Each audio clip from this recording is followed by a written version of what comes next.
Hi, this is Marnie Coons with SpiritTreeFarms.com and CreationGirl.com, and I'd like to share with you the story of the villainous heroes. A lot of times we see people very black and white. They're either villains or heroes, something that they do that you just really think is fantastic, or they've done something horrible.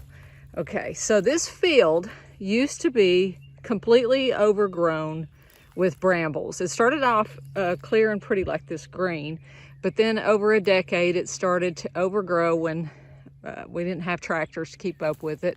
And so it got really overgrown really bad with bushes and a lot of brambles and things that were really obnoxious. And you couldn't even walk to the creek that's down by this tree line.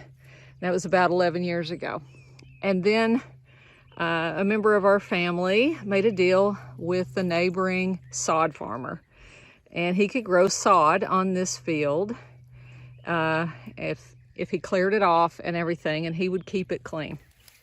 Okay, so hooray, we had sod. It was beautiful green, and I am a big fan. I've always been a big fan of the green, especially in winter, and I like grass. I like meadows, so I was happy, thrilled with that. So he eventually got the field looking green like this. Okay. So he is the hero for most of my extended family. He is the hero, and he's been a hero to me. I have prayed blessings upon his head for his help in doing that. Then Dave entered my world, and he started teaching me about the sterility of lawns and how native plants and animals and insects and pollinators specifically cannot eat grass. It's sterile for them. They really need wildflowers and native plants and native bushes and things to eat. In time, he converted me to the wonders of wildflowers, and we have some wildflowers up in our upper part of our property that I just fell in love with. We had this joint vision of making our section of it here a garden and wildflowers. But in order to do that, we had to take this strip back. Okay, this is our strip. These other strips are not ours. They belong to other people. In order to find out what wildflowers you've got or anything, you got to let it grow. You don't know what's there. And then you can also plant it and with wildflowers. But what we found out is because this property had herbicides and pesticides and stuff on it, now this is actually winter wheat, which will be killed off within the next week or two completely. It will be as brown and ugly as this side, because then they'll come in and put corn in, and the corn will be really high, and you won't be able to walk to the creek really well for the corn. You'll have to go through it like a maze. So what we discovered is that the herbicides and the pesticides have now made this side over here that we have taken back, and there's also netting in here where we can't put any animals on it to graze this and help it go down, because there's netting from the sod under it. Okay, so we have discovered that,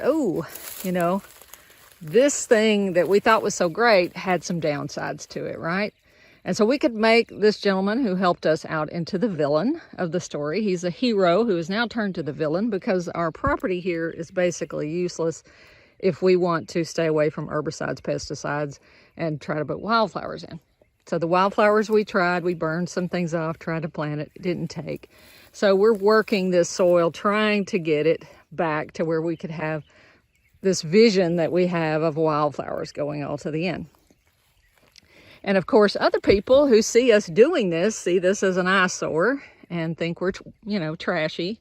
And now we are the villains, because we have taken back this strip, and especially people who knew what it used to look like, a decade ago, we're really the villains, because we are going to let it all go to hell in a handbasket again, right? Okay, because we're not keeping up with it. We're letting it grow to see what's growing in here.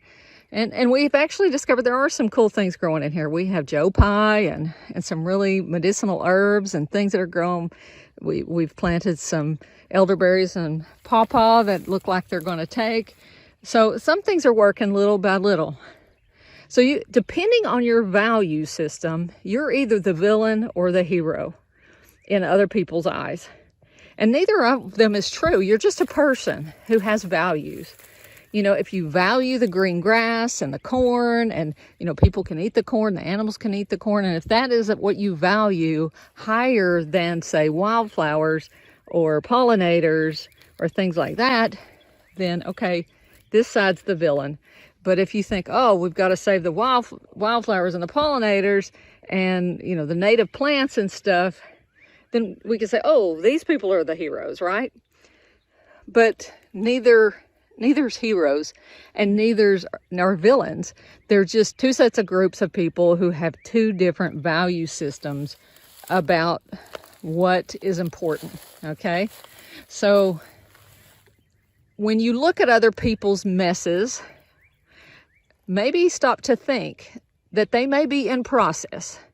They may be in process of a vision. So just like when you want to take a closet or a home to a higher level of order, there's going to be some chaos along the way. There's going to be, you know, some things that don't look all that great. And the same thing goes with people's lives. They may be in process of trying to do something higher and better, and it looks really messy, and it looks, yuck, what are these people doing with their lives? It's not our place to judge what someone else does with their life or their property. It's not our place to judge what these people do with theirs or those people do with theirs. We're doing our thing, right? We stay true to our values.